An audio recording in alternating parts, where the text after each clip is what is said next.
itu terdapat memar di wajah bagian pipi kanan kiri, kemudian terdapat pendarahan di otak. Medannya cukup curam dan area untuk melakukan evakuasi itu sangat sempit. Dalam video milik Satreskrim Polres Wonogiri, terlihat saat pelaku pembunuhan perempuan yang jasadnya dicor di pekarangan rumah tengah menunjukkan lokasi pembunuhan. Lokasi pembunuhan korban bernama Dwi Hastuti diketahui berada di Desa Ngadirojo Lor, Kecamatan Ngadirojo, Kabupaten Wonogiri, Jawa Tengah. Selain mendatangi lokasi pembunuhan, polisi juga memeriksa pelaku secara intensif dan juga melakukan visum pada jenazah korban untuk mengungkap kasus pembunuhan ini secara jelas. Dari hasil visum, diketahui terdapat luka memar di bagian pipi kanan dan kiri korban. Visum et repertum hasil sementara itu terdapat memar di wajah bagian pipi kanan kiri, kemudian terdapat pendarahan di otak. Korban dipukuli berulang kali sehingga korban meninggal dunia. Sementara keluarga korban meminta agar kasus pembunuhan Dwi Hastuti bisa diusut tuntas. Keluarga juga berharap pelaku dihukum seadil-adilnya.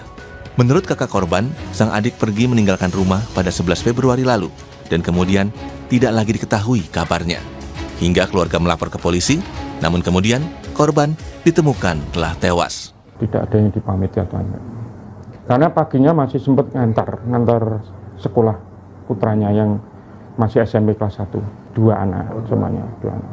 Dan mudah-mudahan tersangka diadili dengan seadil-adilnya untuk kedepannya atau selanjutnya itu kebijakan dari kepolisian. Saya yakin kepolisian bisa mengungkap sebersih-bersihnya dan seadil-adilnya. Dwi Hastuti, warga asal Baturetno, Kabupaten Wonogiri, Jawa Tengah, ditemukan tak bernyawa setelah menghilang sejak 11 Februari lalu. Jenazah korban ditemukan terkubur dan ditutup dengan beton di pekarangan rumah milik orang tua kekasih korban. Korban ternyata dibunuh kekasihnya sendiri setelah terlibat cekcok usai korban minta untuk dinikahi. Diduga, pembunuhan ini juga dipicu karena pelaku yang memiliki utang pada korban sebesar 15 juta rupiah. Atas perbuatannya, pelaku terancam pasal 338 KUHP tentang pembunuhan dengan ancaman maksimal 15 tahun hukuman penjara. Hari keempat operasi pencarian, tim SAR gabungan akhirnya berhasil mengevakuasi jasad Fahrul Hidayatullah, pendaki yang tewas akibat jatuh ke jurang saat mendaki Gunung Saeng, Bondowoso, Jawa Timur pada Minggu sore. Jenazah pelajar berusia 18 tahun warga desa Sukorejo, Kecamatan Bangsalsari, Jember, Jawa Timur, tiba di posko pencarian yang dipusatkan di desa Sumberwaru, Kecamatan Binakal, Bondowoso, Jawa Timur. Ratusan warga turut memenuhi lokasi saat jasad korban hendak dimasukkan mobil ambulan. Proses evakuasi korban ini berlangsung 4 jam secara dramatis karena sulitnya medan. Ya, kendala medan,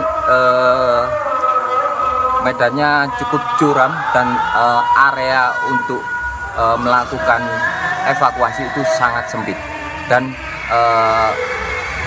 personil harus terbatas juga di situ.